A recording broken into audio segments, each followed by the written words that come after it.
여러분 안녕하십니까? 법률사무소 국토의 김조영 대표 변호사입니다. 이번 시간에는 우리가 협력업체를 선정할 때 이제 배정 기준표를 많이 만듭니다.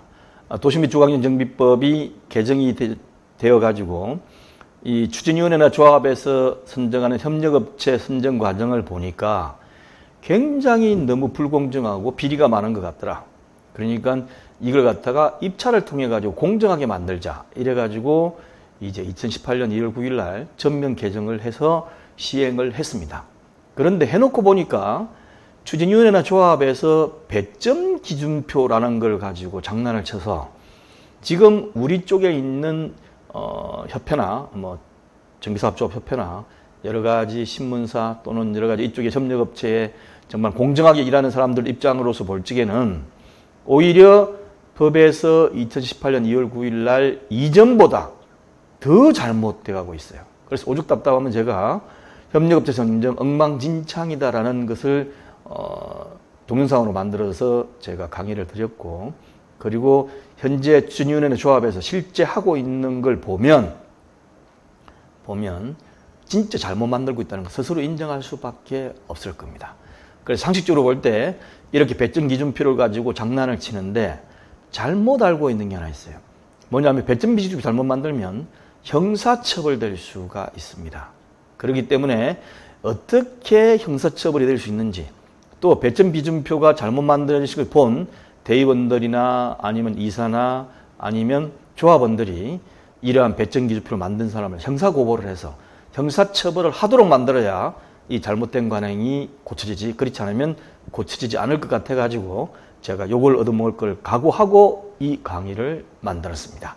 그래서 인식 있는 분들은 많이 배포하셔가지고 정말 우리 추진위원회 조합에서 제대로 된 협력업체를 선정할 수 있도록 공정하게 배점 기준표를 만들 수 있도록 해주시기 바랍니다.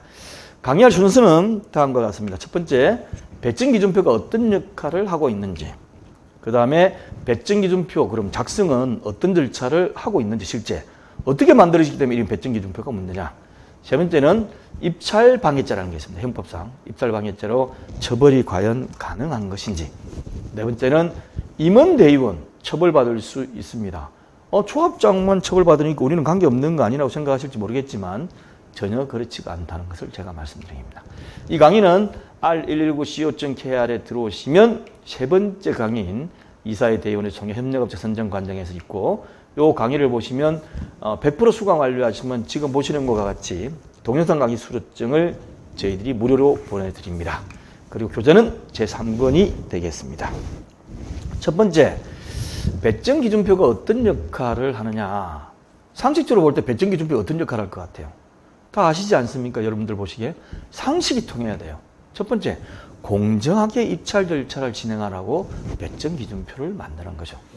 그냥 배점 기준으로 안 만들어 내두면 이사나 대의원들이 지 맘대로 그냥 아무 업체나 선정할까봐, 그래야만 나름대로 좀 공정하게 배점 기준표를 만들어서 점수를 부여하면 좀 더 공정해지지 않을까라는 거죠. 그렇게 해가지고 추진이나 조합에 가장 적합한 협력업체를 선정하도록 만드는 게 배점 기준표인데, 이걸 만들려고 해놨더니만 이걸 가지고 장난질을 다 치고 있어요. 저희들은 배점 기준표 보면 이거 분명히 어느 업체가 분명히 있구나.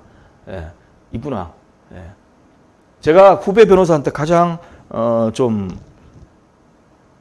충격적인 얘기 들은 게, 자기도 재건축 재개발 쪽에 하고 싶어 가지고 여러 차례 입찰에 해보고 했더니만 다 미리 손선 변호사들이 다 있더라. 배점 기준표 보면 이거 모릅니까, 선배님? 이거 뻔하잖아요, 이거. 이 배점 기준표 가격 빼고 나머지 표에 다 100점씩 맞도록 다 만들어 놨는데, 뭐 기준 얼마는 몇 점, 뭐 기준은 얼마, 이렇게 만들어 놨는데, 물론 수긍할 만한 배점도 있겠지만 그렇지 않은 경우는 태반인 것 같습니다. 그래서 저는 진짜 원대한 계획을 가지고 재건축 재개발에 한번 몸담아 보려고 했는데 이제 포기합니다 라는 식의 얘기를 하는 변호사가 있었어요. 정말 제가 선배 변호사로서 할 말이 없고 정말 눈물 났습니다. 그래서 제가 이 동영상 강의를 만드는 아주 기폭제가 될 수도 있습니다. 자, 두 번째, 그럼 배점 기준표는 어떻게 만들기 때문에 이렇게 문제가 되느냐. 아시죠? 어떻게 만드는지. 첫 번째는 정비사업 전문관리업자가 초안을 많이 만들어 옵니다. 조합 임원들은 이걸 모르기 때문에 추진위는 더 그렇고요. 정비사업 전문관리업자 어떻게 배점표를 좀 만들어 오십시오 해보면 정비사업 전문관리업자가 죄송하지만 상당수 정비사업 전문관리업자가 어느 특정 업체를 어떻게 선정토록 하기 위해서 초안을 만들어요. 거기에 맞춰가지고 배점을 합니다. 배점을 해요. 이게 문제죠. 기준을 만들고 배점을 부여하는 거죠. 두 번째로는 이런 경우에 좀 정비사업 전문관리업자가 만들어 온 게 마음에 안 든다든지 아니면 처음부터 뭐 관여를 하고 싶다면 조합장이나 또한 조합 입사에서 조합장이 만들든지 이사에 만들든지 초안을 만드는 경우가 만들어요. 그리고 이 배점 기준표 작성을 대의원회에서 이사에 위임하는 경우가 있습니다. 대의원들은 잘 모르잖아요. 그러니까 이사에서 배점 기준표 만들어 와라. 그럼 대의원회에서 의결해 줄게. 이런 식으로 이사에서 위임하는 경우도 많이 있습니다. 그리고 마지막에 대의원회에서 배점 기준표를 결의하는 경우도 있고, 아니 이사에 위임해가 이사회가 마음대로 하도록 할 수 있고, 아니 이사에서 조합장이 만드십시오. 이렇게 하는 경우도 있고, 이렇게 해가지고 배점 기준표를 만들도록 하니까 이 과정에서 문제가 생기는 거죠. 문제가 생기는 거죠. 예. 제가 죄송한 얘기지만 참 이쪽 재건축 재개발 정비사업 조합이 외부로부터 비리에 얼룩짓다고 비난을 받고 또 가끔 수사를 당하고 또 어떤 사람은 뇌물 먹었다고 조합장이나 추진위원장이 감옥수 가고 하는 게 정말 서글픈 현상입니다. 예, 그래서 조합원들이 볼 적에는 아무것도 모르고 이렇게 했더니만 나중에 보니까 다 이게 문제가 있더라. 이렇게 지금 진행되고 있습니다. 자, 그러면 형법상 입찰방해죄로 처벌이 가능하다는 얘기가 무슨 얘기냐 한번 보겠습니다.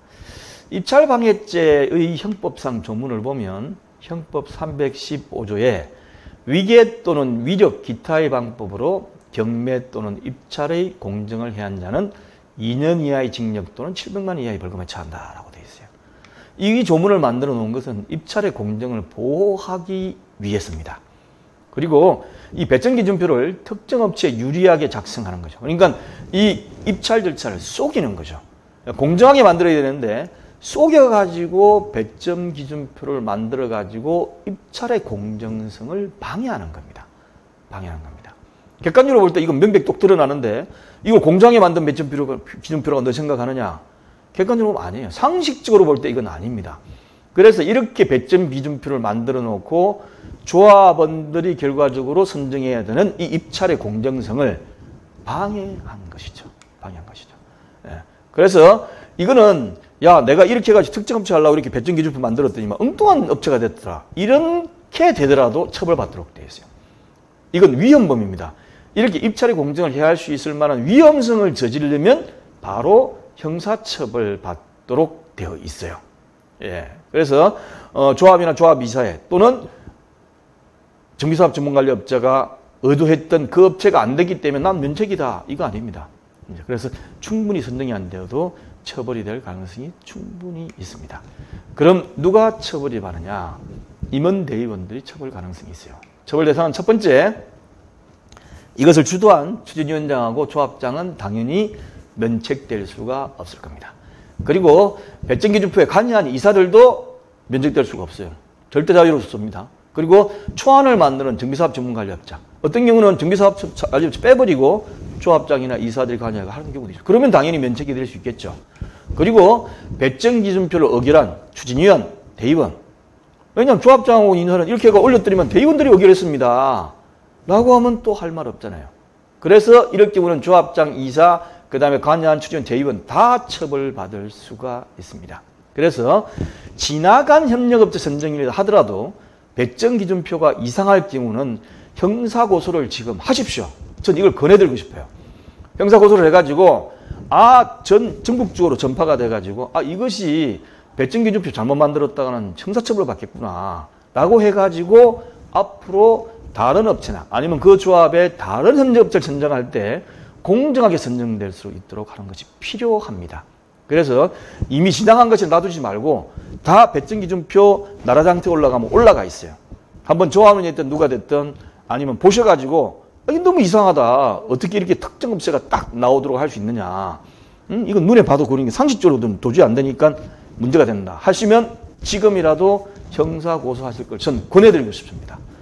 제가 추진위 조합의 일을 많이 보는 입장이고 이 동영상으로 인해 가지고 피해가 갈지 모르겠지만 저는 지금처럼 이렇게 잘못돼 가지고 있는 걸 계속 반감만 할 수는 없다고 생각합니다. 그래서 앞으로 이렇게 문제가 된 경우는 형사고소를 해가지고 과연 입찰방해죄가 될 정도가 되는지를 한번 판단을 받아보고 이게 몇 군데서가 만약에 입찰방해죄가 유죄가 떨어진다면 많이 이렇게 개선되지 않을까. 지금 국토부에서도 그렇고 뭐 여러 가지 용역을 주가지고 배정기준표나 정비사업 계약 업무 처리 기준을 손본다고 하는데 손봐봤자 소용없어요. 이게 있는 한 결과적으로는 다 도루묵입니다. 그래서 제가 이 동영상을 작성하니까 보시는 분들은 이걸 가지고 적극적으로 한번 형사고소도 해보고 판단도 받아보고 하시기를 권유해 드리겠습니다. 이 동영상은 홈페이지인 r119co.kr에 정리를 해놓을 테니까 많이 참조하시기 바랍니다. 감사합니다.